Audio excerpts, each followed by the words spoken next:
بسم اللہ الرحمن الرحیم۔ السلام علیکم۔ حضرت ابوبکر صدیق رضی اللہ عنہ کے اقوال: جو اللہ کے کاموں میں لگ جاتا ہے اللہ اس کے کاموں میں لگ جاتا ہے۔ برے لوگوں کی دوستی سے تنہائی بہتر ہے۔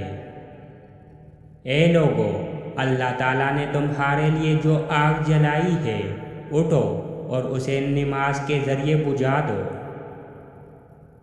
تم میں سے کوئی بھی کسی مسلمان کو حقیر نہ سمجھے، کیونکہ حقیر مسلمان بھی اللہ تعالیٰ کے نزدیک بہت معزز ہوتا ہے۔ شریف آدمی علم کی دولت حاصل کر کے متواضع ہو جاتا ہے اور شریر علم حاصل کر کے متکبر ہو جاتا ہے۔